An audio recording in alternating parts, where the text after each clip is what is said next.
Voici la présentation des règles de In Her Majesty's Name, qui est un jeu d'escarmouche en 28 mm, dans un univers plutôt steampunk, qui utilise un dé de 10 pour tout ce qui est hasard. Les mesures se font en pouces et on doit déclarer son action avant de mesurer. Et c'est un jeu à activation alternée, mais séparé en phases. Phase de mouvement, je sélectionne ma figurine activée, je la fais agir, je passe la main à mon adversaire. Phase de tir, je choisis une figurine, je la fais tirer, je passe la main à mon adversaire. Phase de mêlée, pareil, je sélectionne la figurine qui veut attaquer et je passe la main à mon adversaire.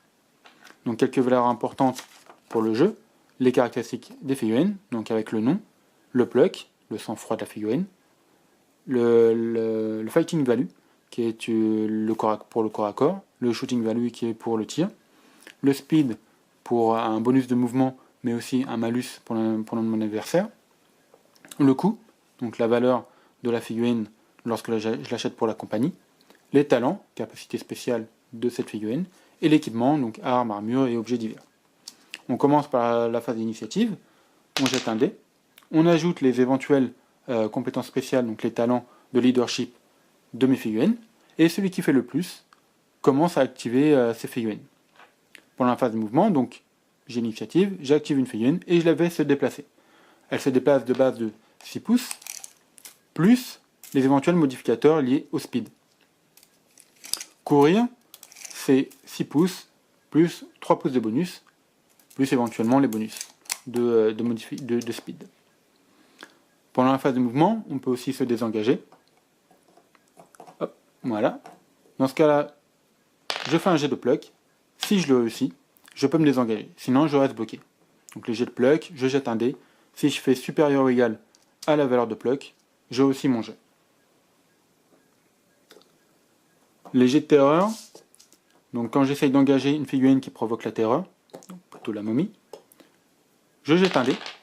Si j'ai aussi mon jet de pluck, je peux la charger.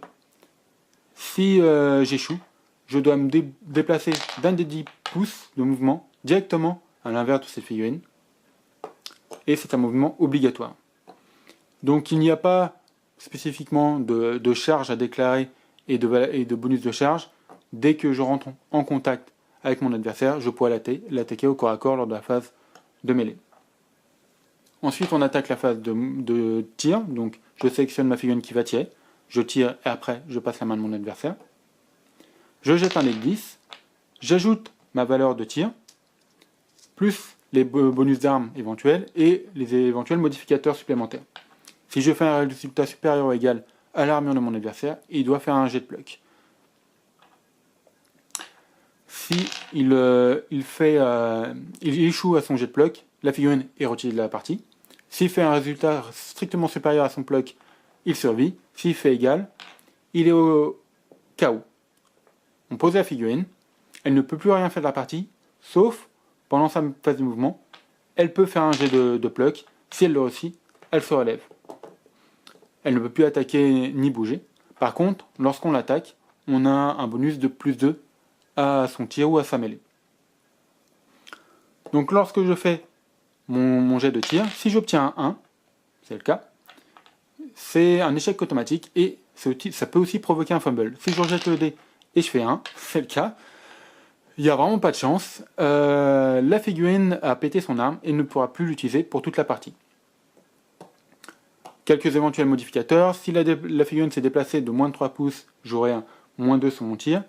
Si elle s'est déplacée de plus de 3 pouces ou elle a couru, c'est moins 3 à mon tir. Si moi je me suis déplacé de moins de 3 pouces, j'aurai moins 4 à mon tir. Si je me déplace de plus, je ne peux pas tirer.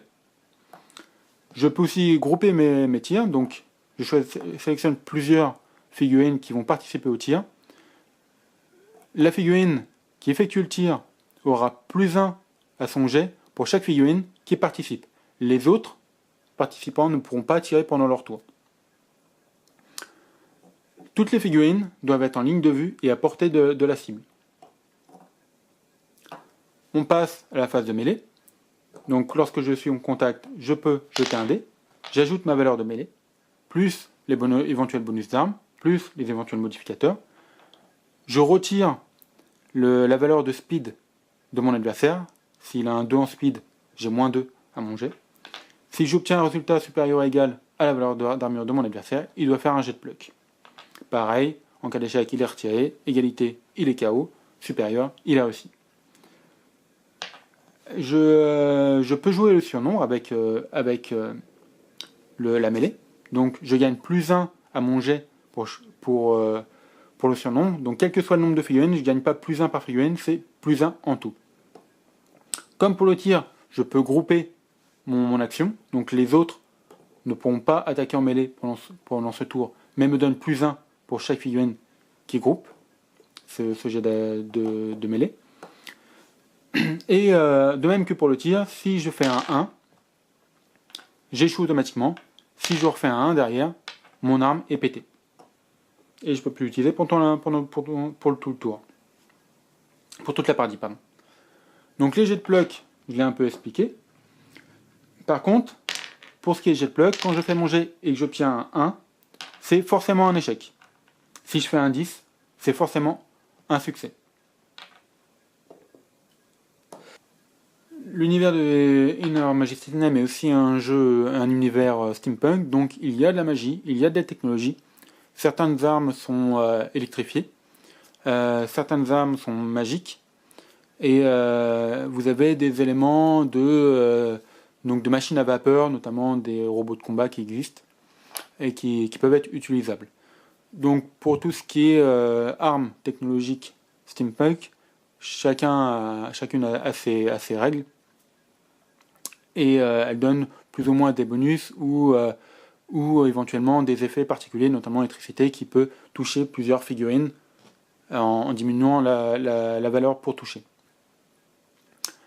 Pour tout ce qui est magique, ce sont soit des modificateurs directs des valeurs de la figurine, donc en tir ou en mêlée, et ils peuvent être aussi activés avec un jet de pluck pour se substituer à un tir ou à une mêlée, ou agir sur la volonté d'une figure adverse, par exemple. Tout ce qui est talent peut aussi jouer sur les compétences de la figurine, si elle est plus difficile à toucher lorsqu'elle est dans un couvert, si elle est terrifiante, si elle est un peu bête, et ainsi de suite. Et l'équipement joue aussi sur les bonus ou malus que peuvent donner un jet. Les armures, par exemple, peuvent donner un malus sur le speed, et certaines armes peuvent donner un bonus sur le corps à corps. Certains équipements aussi sont magiques. Donc nous avons aussi un système d'achat qui existe pour les scénarios. Donc les scénarios qui vont donner les objectifs, mais aussi le nombre de tours qui sera joué. Donc les compagnies sont une thématique forte, et vous avez, comme ici avec les servants de rats, les dénommés et aussi des cultistes, avec chacun leur valeur et leur coût. Donc là, il y a une thématique forte, mais vous pouvez aussi créer, comme je l'ai fait avec ces légionnaires, votre propre compagnie. Dans ce cas-là, il y a un système de calcul des coûts qui existe. Chaque point en capacité et tous les talents et équipements donnés par le jeu ont une valeur. Vous additionnez toutes ces valeurs une fois que vous avez donné les caractéristiques et les équipements et talents à vos figurines. Vous additionnez tout ça et vous avez le coût total de votre figurine. Vous pouvez créer une compagnie comme ça. Des suppléments existent pour ce jeu qui intègrent tout ce qui est, on va dire, contrées exotiques, comme l'Afrique au XIXe siècle, l'Asie, les Amériques. Et chaque supplément donne de nouvelles compagnies, toujours avec une thématique très forte, et des nouvelles armes, des nouveaux scénarios, des nouvelles contrées, et des animaux exotiques ou étranges, même surnaturels. Voici pour la présentation de Inner Majesty's Name. C'est un jeu très fluide, très simple, et avec une grosse rejouabilité.